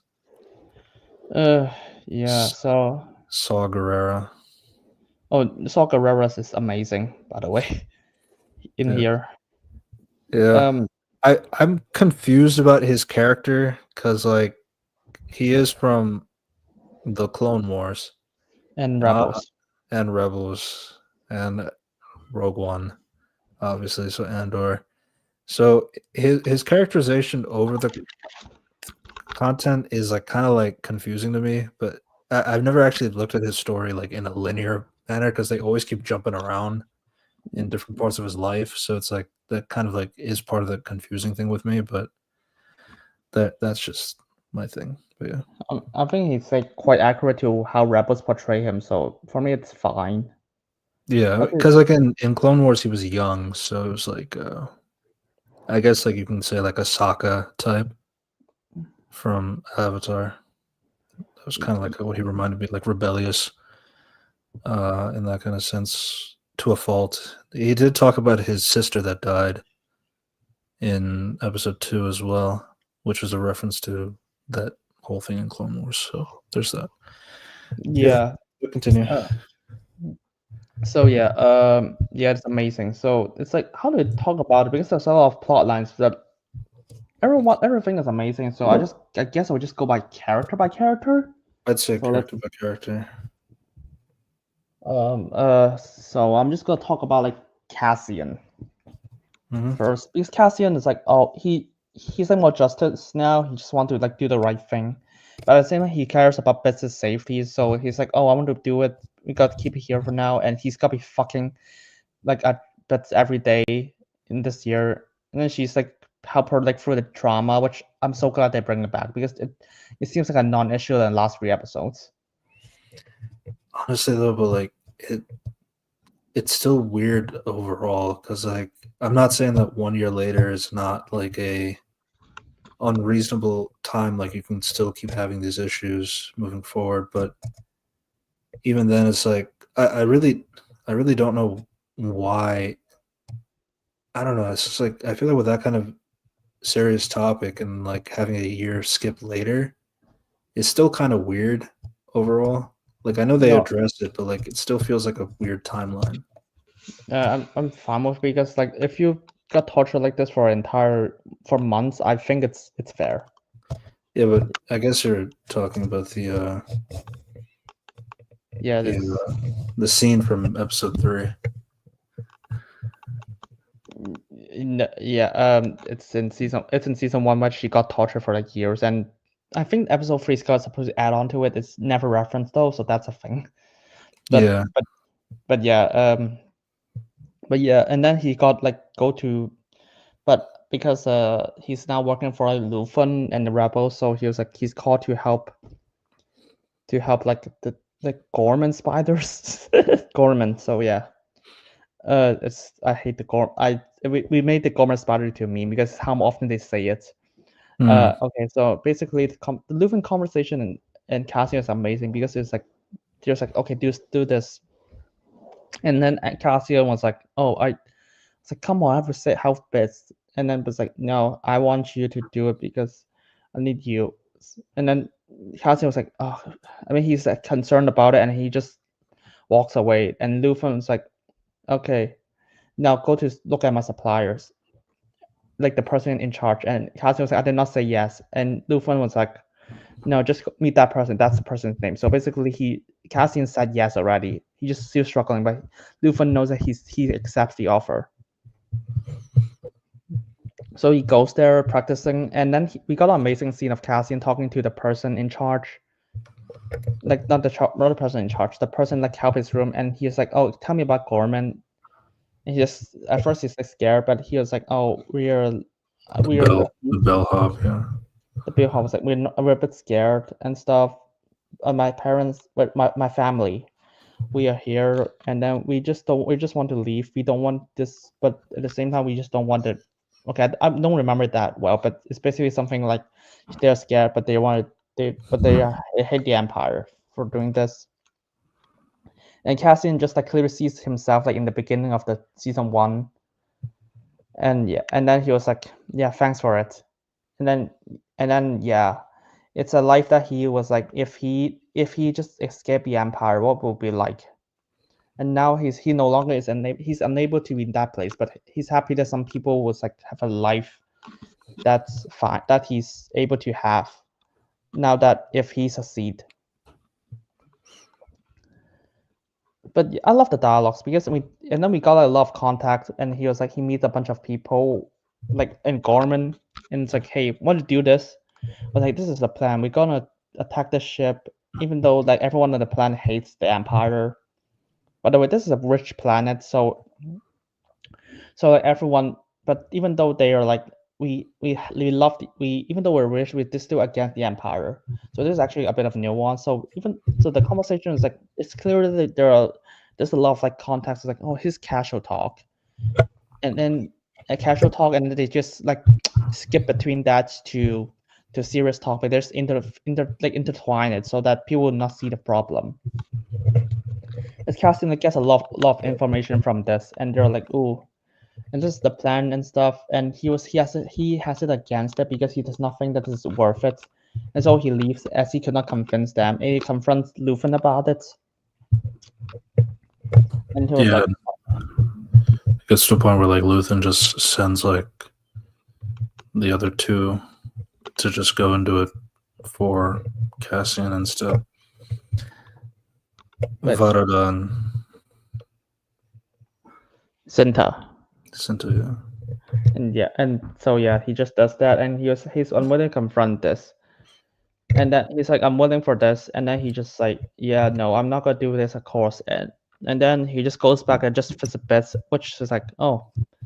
And Bix was like, I'm glad you're back. It's like, yeah, I can't do what he told me. And then Bix was like, Leuven visit that place. And then Cassian act on impulse, immediately head to Leuven's place. And he was like, why the fuck would you tell Bix about this? And then he was like, I hope that you don't do it. And why the fuck will you want to like burn the place? And it was like, and Leuven was like, oh, I rather more people could join my cause as long as like I don't care if even if what the fuck Gorman burned, as long as more people join the cause, it'll be worth it.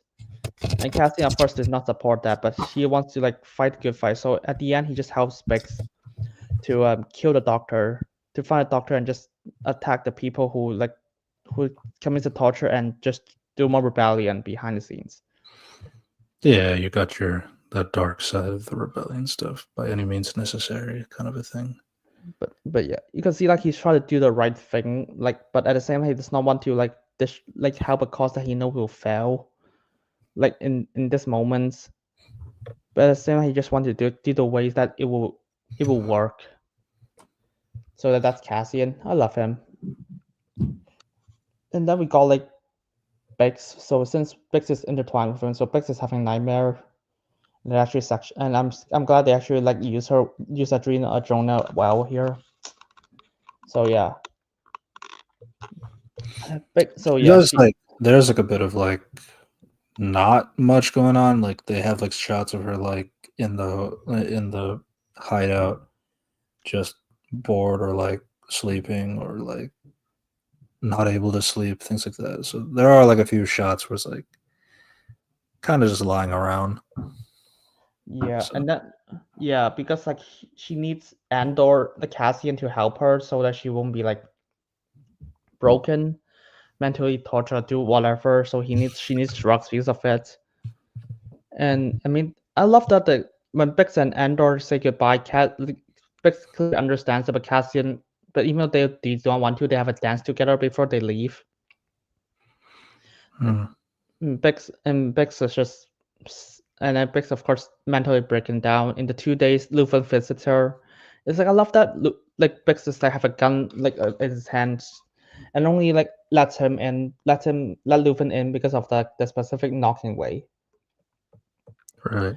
So and then he was like, and then it turns out like, oh, I'm fine, and stuff like that. But she And says that Bix is taking like a space drug to help her sleep, but also to stop the nightmares. But if but yeah, she doesn't keep doing it, then the nightmares will get worse.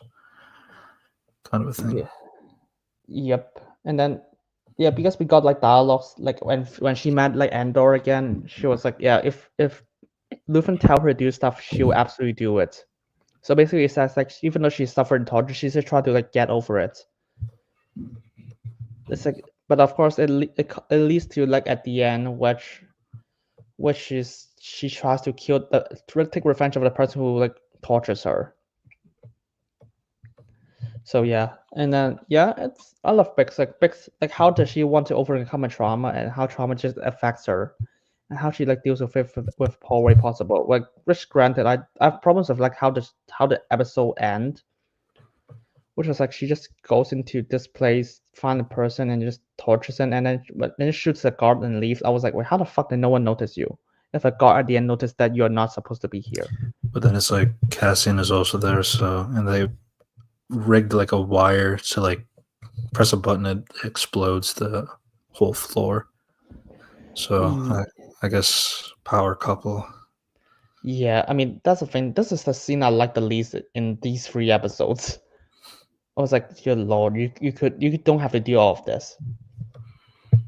but yeah, that's the episode, and then that's Bix, and yeah, it's weird. And then we got like Luthen, because he's like the best character in Andor. Everyone agrees.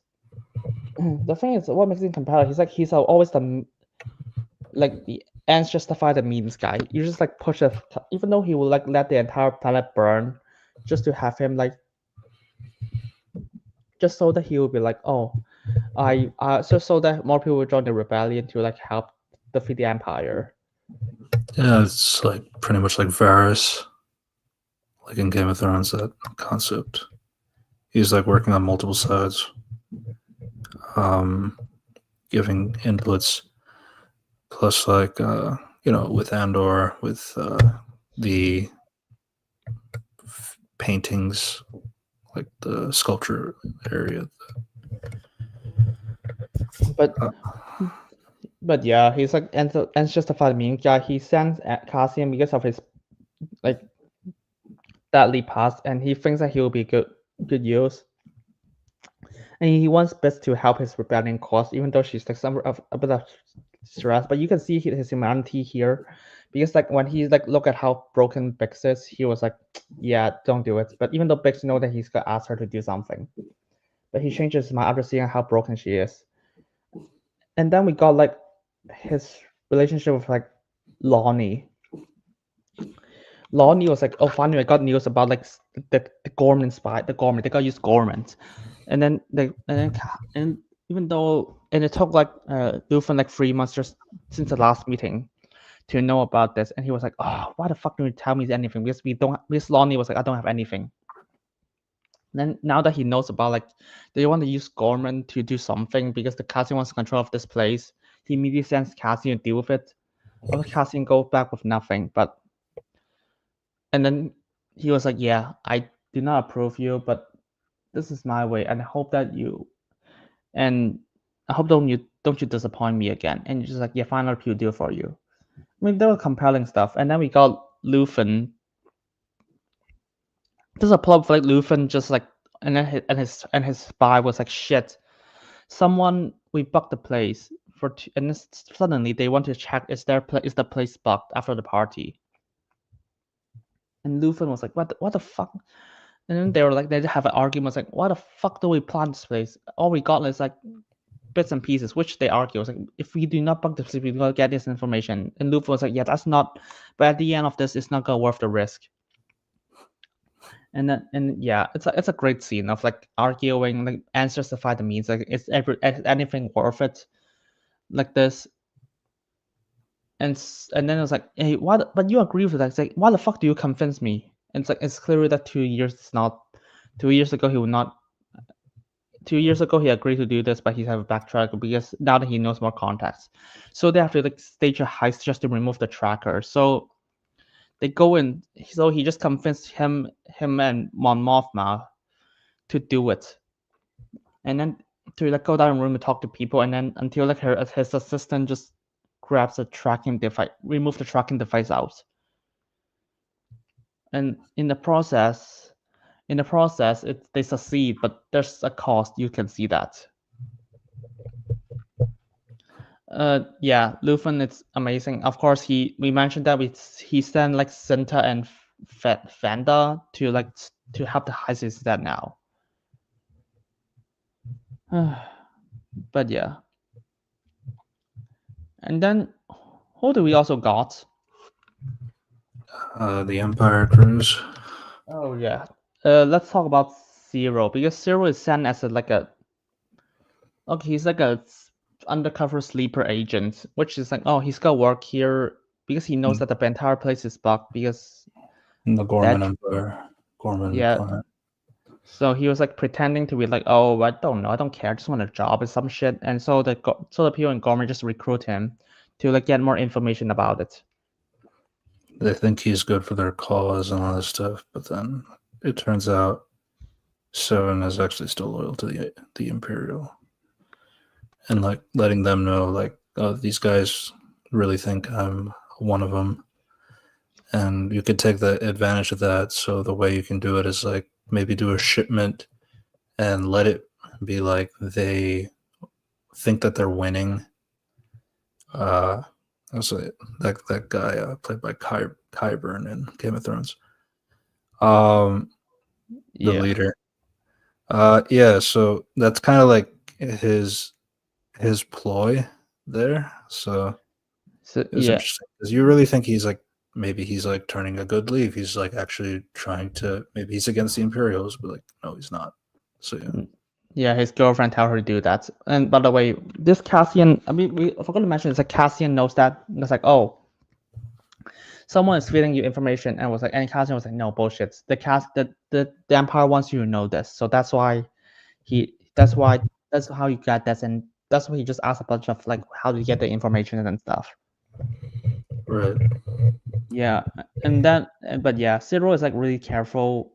So he just went to a different office, like a place that no one knows where he lives, to like talk to Dedra, and then it turns out that she's the girlfriend who tells her to do all of this, and he was like, yeah, let's just get more information, and then I'll just keep spying. I love that scene that he was like, and people just try to bug the room, and she was like, no, how dare you, and stuff. Just like pretending to be on their side still, even after this situation. So yeah. And then, of course, we got the scene of him with his abusive mom, who just calls the spiders like weak, pathetic, like Zero. So she calls the spider Zero. So yeah, and then there's a room that he was like, he goes back to his home, and Dedra was like, you only stay for like 1 hour. And he was like, no, why not? And then Dedra told him to close the lights. It's clear they're gonna fuck. But yeah, Zero is like the weak guy who just want to do all the good things, but you can see that he still want to command himself. Right. Yeah. And then you can see that even though like he is working for the Empire, he still like has some degree of like care of like those people under him, because they reminded him of like, oh, the weak guy who want to rise against the power and do the right thing. And yeah, we got Dadra. Dadra is the one behind all of this because like Lonnie get information. It's like, oh, Dadra is gonna do all of this to Gorman, and then it turns out she's the mastermind. He controls like Zero to like, gain information and attack her from behind. And of course Lonnie does not know what she wants, and it's like because she's like the character who just wants to like gain more power and trust from other people. So that's why she just organized this plan, and this plan actually works. They let her like think, oh, you got a victory, and just don't interfere until like something happened, which it is.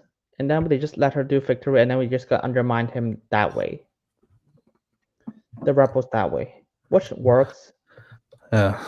I guess my only other thing was the the sculptor lady, like with the,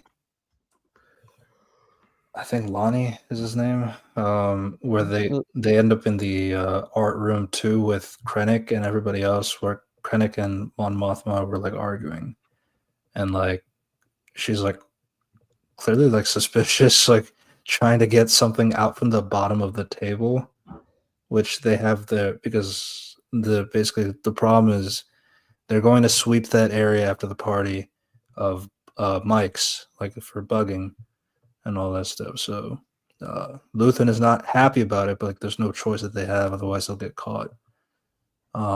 So they're just basically like she's just hanging out there while trying to unscrew something from under the table. But like, I guess so. You owe me a favor, kind of a thing. So yeah, that's Clay. Yeah, Clay. Yeah. Yeah. I think that's the name. But yeah, Clea, and then it's like yeah, Clea is actually interesting because like she's just trying to do all of this, and he actually wants Lonnie to help, and Lonnie is actually really interesting because like it's a reveal that he's a spy in season 1 when we thought that he's gonna be government agent, so he's actually a spy for the rebels the entire time.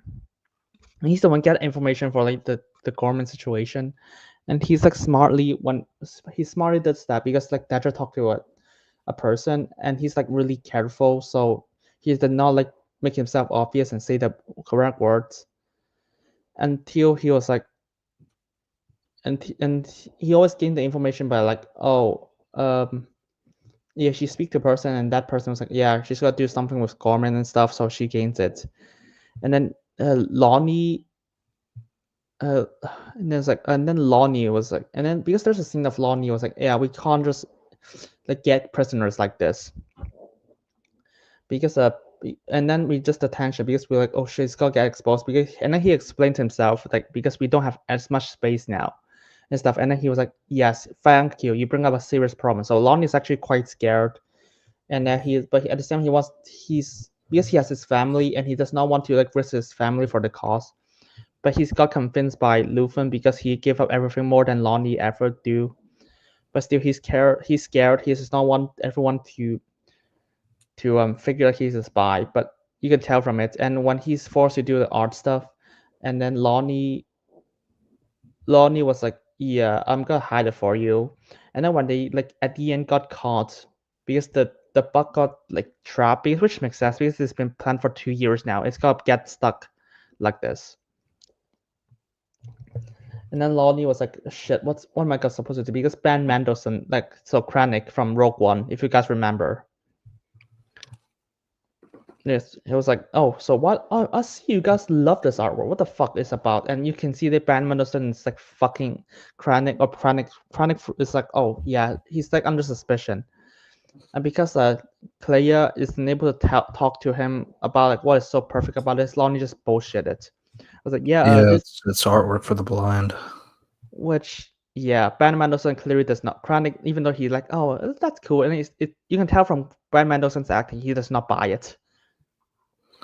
Yeah, even then, it's like, because like he's talking shit with Mon Mothma this entire time, so like, this might be useful for other people. Yeah, and then everybody else laughs. So. Yeah, and then we just zoom in the camera. It's like there's a lot of words inside the stone stuff, so it was like, yeah, that's a lie. And I'm gonna be honest, I'm really concerned for Lonnie because because after that scene I was like Lonnie's gonna get punished, and then we just cut to bits. I was like, no, it should be Lonnie. Because yeah, I love Lonnie, but he does not have that much screen time, but he's such a fascinating character. He's like, and then when he speaks up, you can tell that he's like, okay, fine, I'm gonna do it just to protect other people instead of like for my own safety, which is like character development. Of course, yeah. And then what do we got? It's like the Mon Mothma. Okay, Mon Mothma. She's not in this section that long compared to the first 3 episodes. No, she's not. She's just talking about like plans of like stuff, like plans of like how to do this to treaty and try to convince people for the votes. Which is fine. Just which leads to the party, and the party scene is like, yeah, they have to distract Krennic. So my mom just argue like his value was like why because he gets more intense, and we got like intellectual part. I was like, Krennic like, actually believes that what they're doing is right. And he's what do it for the empire and stuff. I didn't remember dialogues, but it's like something along like stuff. Like, who do you think? Because the rebels are doing all the correct thing. Like the rebels are the bad guys. We're the good guy.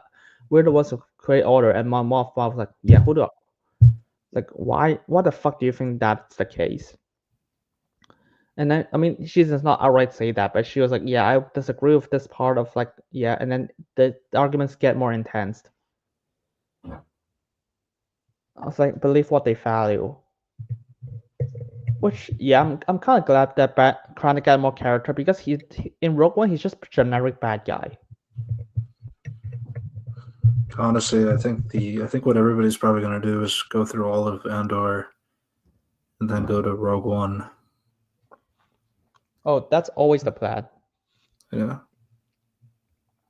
The problem is like Rogue One, yeah, because the problem is like before there's it should originally is like 5 seasons, but they cut it to 2 seasons. So that's the problem with Disney. But I think they handle it well enough for these 3 episodes.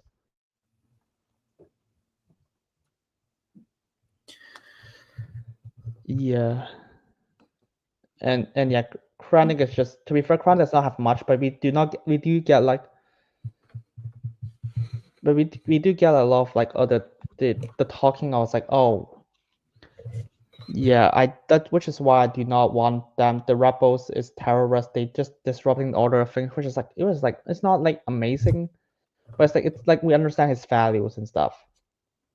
Well, but also we know how smart he is. He was like because Brandon Mendelsohn's acting was like, yeah, Lonnie, you are absolutely something else, isn't it? Are you a spy? Hmm. And yeah. Also, yeah, there's a lot of good lines after this scene because after that intense scene, it's like Luthen was like, oh, I'm gonna fucking kill this guy, which is like humorous, but at the same time, you know that he means it if he has the chance.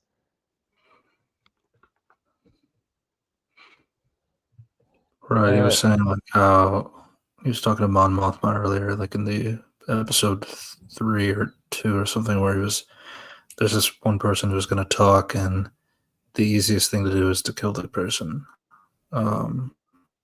Yeah, because and then, paying them is not working. Yeah, so yeah. And Mon Mothma just clearly just like argue against it's like fuck off. Like why do you can't just tell people rebellions and something like this? And then just like talk about the system and stuff, which is like fair with because she's like using her intelligence to help the rebels. It's not much, but there is something for like showing like the power dynamic between him and Krennic. Between her and Krennic. Yeah. And hey, we got like they recasted Bell Organa, so oh well. That's really what people are talking about now. It's like God. Yeah, that's pretty much what all people are talking about at this point. Yeah, this is why you have the team of like this is why people don't like recast, because then you'll have complaints like, oh, they don't look alike or they look so different. It's weird because like now Jimmy's like in the age range where like he's fine in this time period, but yeah, but he just wasn't available, I guess. Yeah, that's a thing.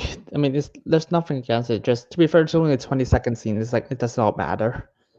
You know, I've always thought that like Tarkin would probably be the one that they show. They've talked about Tarkin a lot. They talked about Palpatine as well. They said like Tarkin has like did a whole massacre on this Gorman or something like that. Yeah.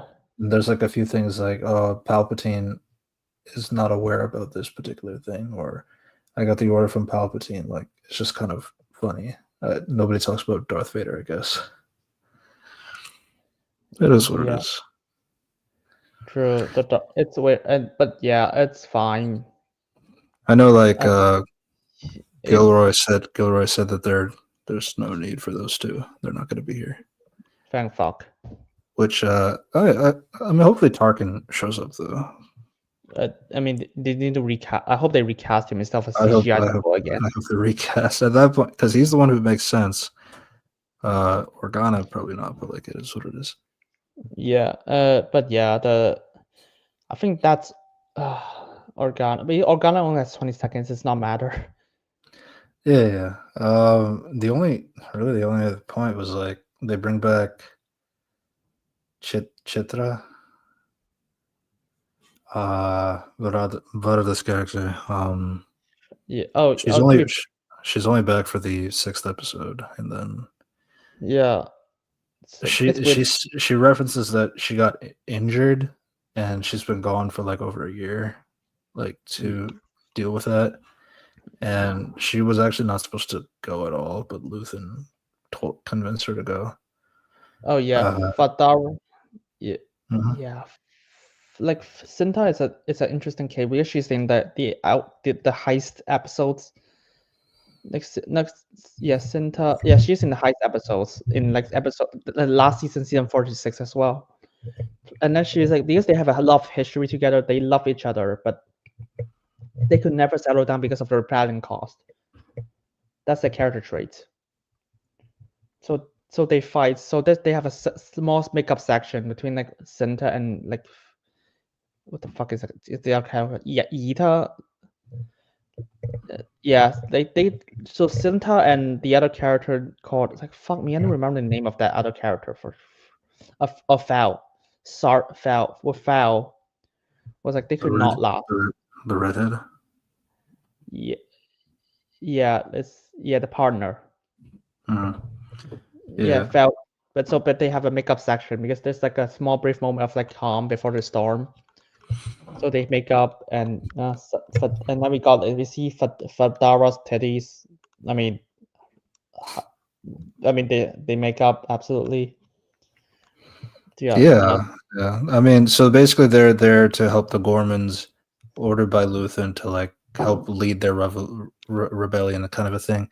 So and there's like this whole thing. The Gormans don't really understand, like, oh, why are they so hard ass? Like, you have to do it this way. You have to follow the rules. I'm not gonna do anything unless you follow the rules, and that kind of thing. Okay, we'll follow the rules. So you have to do it tomorrow because pretty much your window's like kind of empty. Maybe the Empire's already aware, so you got to be prepared for that. Showing their experience versus these guys don't knowing anything. So they do go through with a plan. Everything seems to be going well. Again, Kyburn, he already knew this was going to happen, so he's letting them win. And Silo's also there as well. So, yeah. so So yeah, he's like informing as well that this is going on right now. But then there's this civilian who decides to go up on this guy, and like he just for some reason just wants to cause a little tussle with the guy, and then it gets to a point where the guy shoots. And honestly, when I first saw that, I knew it was going to be Varada's character because like she's filming Doctor Who. That's why oh that's why she had to die.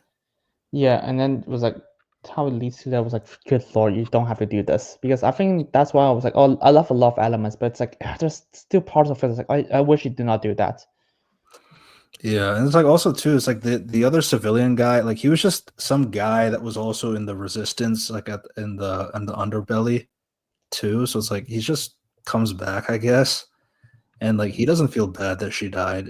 I mean, he's helped carrying her body into the truck, but like he doesn't really feel bad that like he's the one who caused the other guy to shoot the gun in the first place. So I don't know. That was kind of weird. Yeah, But and then it's and then the guy is like really upset and crying, and the other one is just saying, "No, it's like don't you dare cry. She's like a pure miracle soul, and she doesn't deserve the death of this weaseling bitch like you," kind of a thing. yeah, yeah, which is Well, like yeah, it's a lot. and we do see her in season 1, which she's like in the heist, Aldani heist, which is like she's one of the few survivors, along with like Andor and her, which those are only for survivors, by the way. Hmm. And because of this, because and they actually like help the rebels like gain a lot of funding.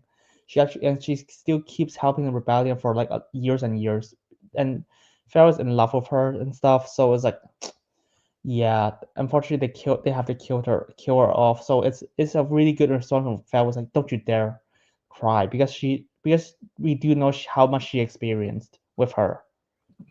Yeah, I mean, she's saying it as she has tears in her eyes as well. Yeah. Um, it's a good moment. It's just that yeah, the death is pretty silly. Yeah, because just one random guy just decides like, yeah, the fuck around. It's like, okay, you don't have to do that. Yeah, nah, but you see, she had to die so she can be regenerated to a Doctor Who companion. So it is what it is. Oh, yeah, that's cool. It's not like you can just remove her without being stupid. You can have like her. They already injured her off screen, if I'm understanding that correctly. Unless like I don't recall, did she get injured in season one or something? No, she did not. Yeah, I so mean, like this because like she says like, oh, I've been gone for like nearly a year because like which she we wasn't in the first three episodes. So that's no, like, she's in the first 3 episodes. is she? Yeah, in the last scene of one of the last scene of episode 3. She's a lady in white. Like Uh, she's a uh, she's a lady in white. yeah, but then it skips again because of the next year skip because now the next episode 7 is going to be 1 year later again. So Yes, yeah, but yeah, but yeah, that scene and the stupid ending, which is like, it's just which is, I love Adriana Jones. They did make good use of her this season, and then it's like, oh, they just infiltrate the heist, and those are two major problems I have. To be fair, those are like 3% of all 3 episodes. yeah, I guess the last thing we didn't really talk about Saw Gerrera too much. I mean, really, Oh what was shit! going on is just No, I there's mean this that. there's this kid who is like a good engineer. Saw Gerrera wants him to teach one of their guys to do the same engineering tricks against his will. But the promise is that he can go home. But in the underside of things, Saw is going to kill that guy once his engineer knows how to do the same engineering trick as he does. So that's kind of pretty much what's happening. Uh, the kid is like teaching the guy, and then he eventually teaches him enough that he could do it on his own. And then Saw, kills that guy because apparently he was giving information to the Empire. So they had to skedaddle. Yeah, but yeah, I mean, here's the thing. Saw Gerrera actually knows about that. Like he's gonna be like manipulated. He's like feeding information to the Empire, so he's like feeding forced information the entire time, just blaming, just to pull off like blaming and stuff. So he can just kill the person unexpectedly and just frame the Empire. And then you can tell like how the war broke him and how splinter he is. So he's got pull a lot of weird tricks, but at the end, but you can see the ends. Like it justified the means. Save the dream. Save the dream. Yeah. I love Soren Andor. I Yeah, wish he's. But the thing is, like, Rowan portrayed him like really dumb. yeah. But to be fair, so they're pretty much saying he's on space meth. So Yeah. because that's pretty much how episode 2 ends. Which is why it was a really funny way how they ended the episode. It's pretty much like he takes the mask off. It's like, good, breathe it in, breathe it in. It's like, oh, it's space meth, I guess.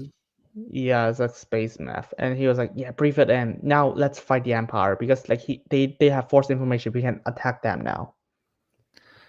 You got to be crazy to go up the Empire. Good thing I'm crazy. That kind of shit. Yeah. So, Oh my! And Forrest Whitaker was like, "Oh shit!" Forrest Whitaker actually gave a shit. yeah, that Yeah, was. I mean, that's pretty much the end of. That's pretty much everything to go with. I mean, I guess like my question though is like, since the next episode's going to skip a year later, what do you think the plot lines would be like? What drops? What actually carries over a year later? I've. I think the Lonnie stuff will carry over 1 year later because Mendelsohn will be like, "Okay, that's weird," and then she's gotta give more attention to Lonnie. It's weird too, because like when you think about it, it's like, would Krennic find it weird a year later? Or would he find it weird like a few weeks, a few hours later? Or I think. but it's one of those things again. It's like I think they were like, "Oh, we actually have you follow the entire time." yeah, or that probably they're like keeping an eye, like keeping a hard press on him for an entire year or something like that. Yeah, I guess I could do that. Yeah, and then we got you got Saw Gerrera was like, yeah, and then we got I mean, he yeah, was pretty much mentoring a kid, so yeah, I think that they can will last a follow year. that, and then the fight because Saw Gerrera is always in the fight, so that can last a year. I think Yes, that and yeah, I think that will follow through, and then the I mean, best Andor and Bix are doing stuff, doing stuff action wise, so yeah, that can carry a year. and Gorman stuff. The consequence of Gorman after that will carry through. Yeah, probably have PTSD or like sad for Varada's death. So So, yeah, Mon Mothma's political conflict. Probably Bell will have more bigger plots, it's bigger kind of like, part to play. yeah, Yeah, Bell Garner. more of the recast guy, I guess. So yeah, yeah. I mean, honestly, I feel like these elements that were here, I feel like these can carry into a year later more than the last episode. Like the last one, and it was mainly Bix that didn't really carry, and the Bix thing didn't carry over really. And also the rebellion, the stupid rebellion group. The rebellion group didn't carry over either, so that's good. Yeah, I was saying Uh, because people were just trying to just like maybe they will be imported later, and then we saw this. I was like, yeah, they're not gonna come back. Fuck them. yeah, and I again, the idea is like I had a friend I spoke to about it, and what he liked about the idea of it was just like, it's like some people want to be rebels, but they don't understand like that a rebel doesn't mean like, oh, you just pick up a gun and you just go blazing. You need to have some leadership or order. And the idea is like them being like a lost cause, like despite no matter how much Andor tried to guide them in the right direction. I get it, but at the same time, it doesn't really help when like there really is no value out of it because like Andor escapes and he's probably never going to come back because why would he? Yeah, So yeah, and the fact that but the thing is they do not portray them as like incompetent that they do not know how to fight the Empire and then shoot stuff. They portray them as fucking brain dead.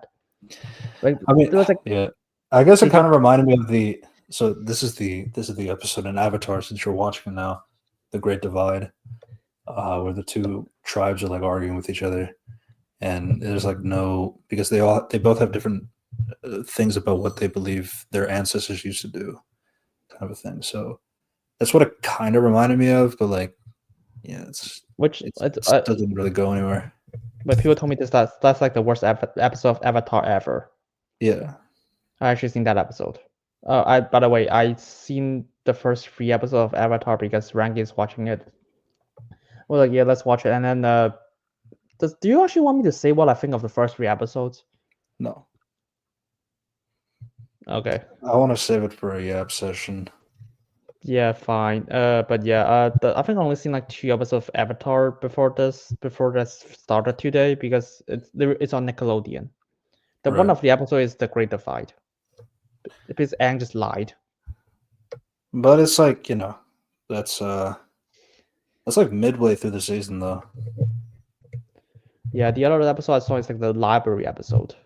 Oh, so you're just watching out of order then. Yeah, it's on Nickelodeon. So I Okay. do not even it's the Nickelodeon random sections. So now I'm watching it in order. I want to watch the first 3 episodes. Yeah.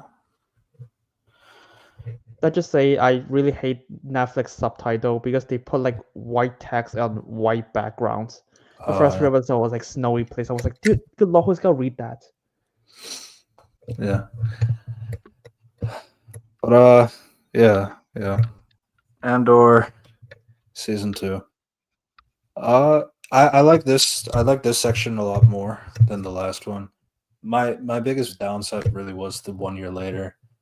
It's weird because like season 1, that entire thing happened in 1 year, like all those 12 episodes.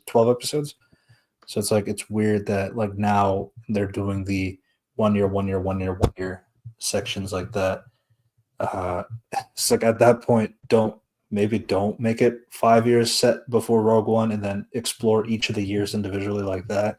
If you're not going to do 5 seasons, The thing I, is like it people is, they it is. yeah, but originally it's like 5 seasons. When they make season one, it's already a 5 year plan, and Disney was like, yeah, you only got one more season. So like they're fucked. I mean, like at that point, like why don't you like maybe like 2.5 years before? So it's like maybe like 5 years there, and then season 2 is like 2.5 years later. But I don't know if that is a benefit either.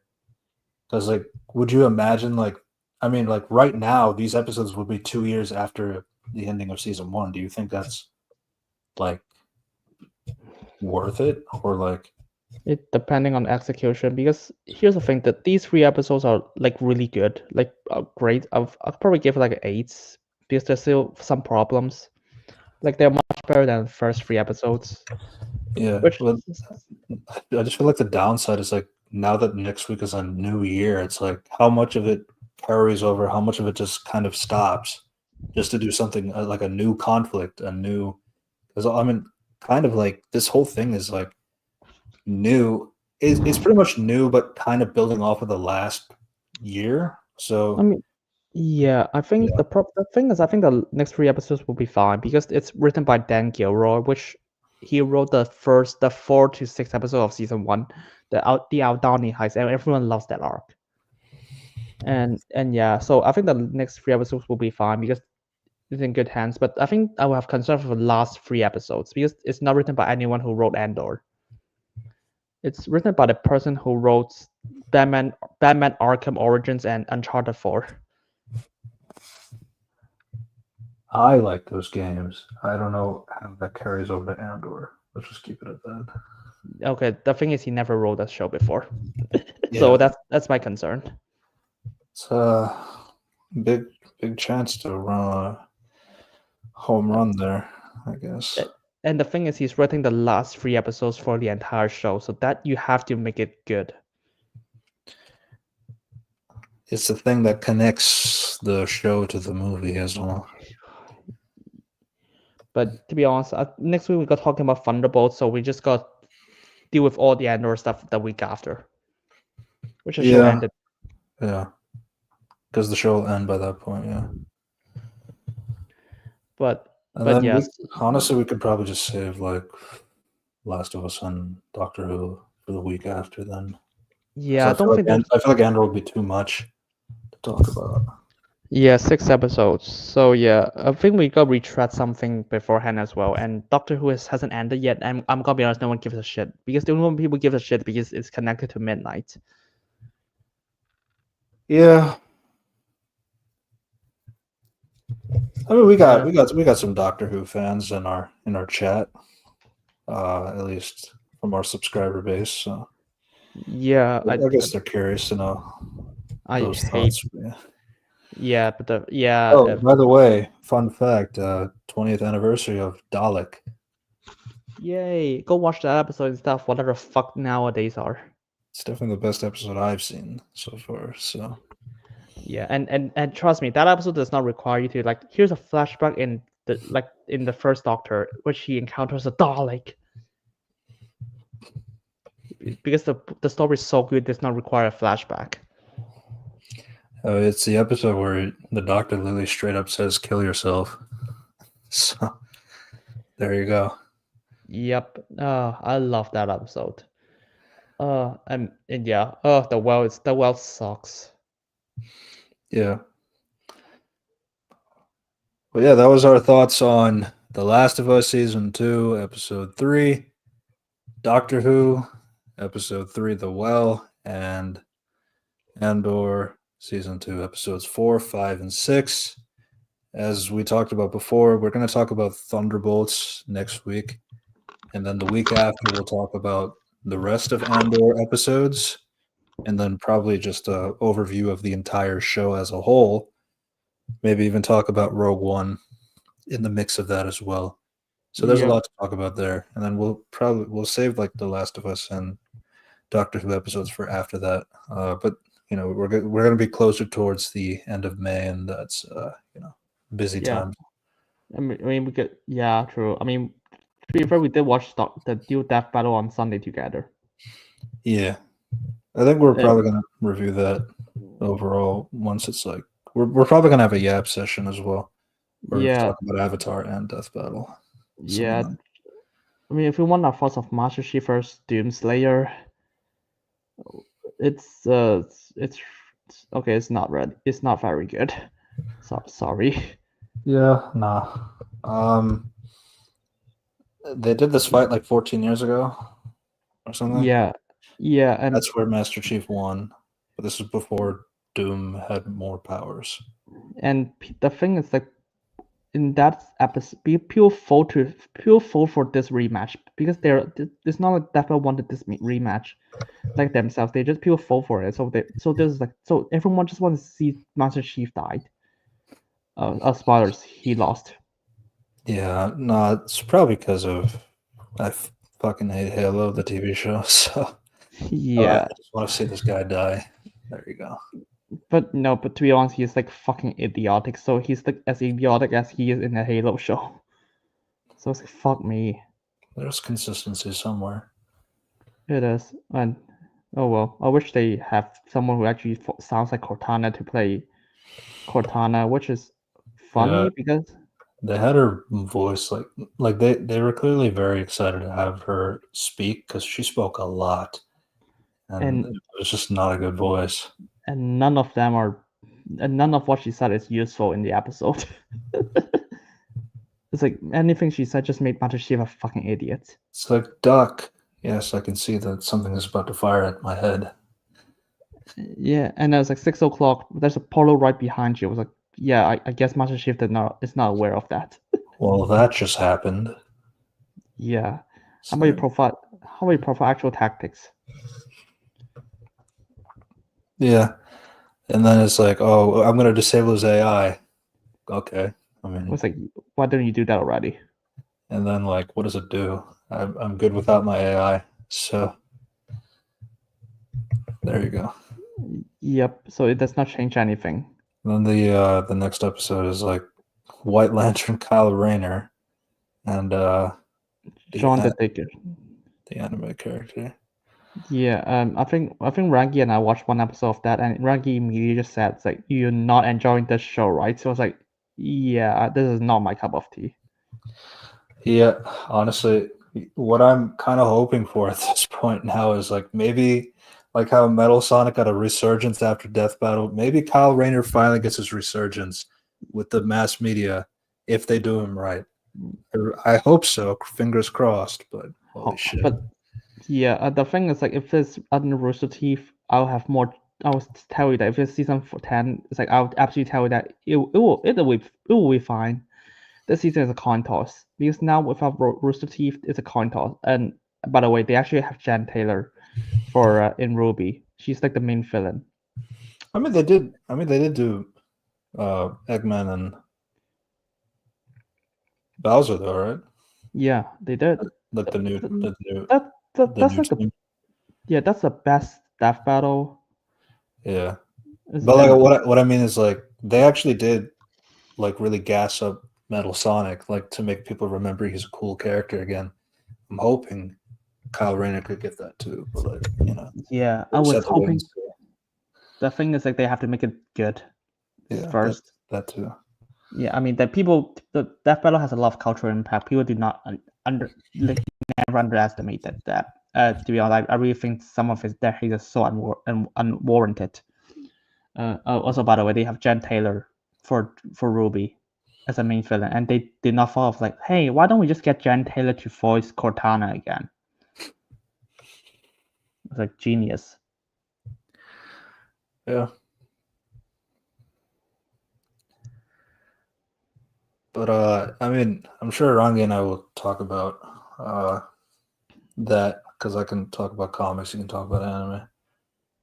Yeah, we're gonna watch. I just gonna make you guys watch it with me this time. Yeah. But yeah.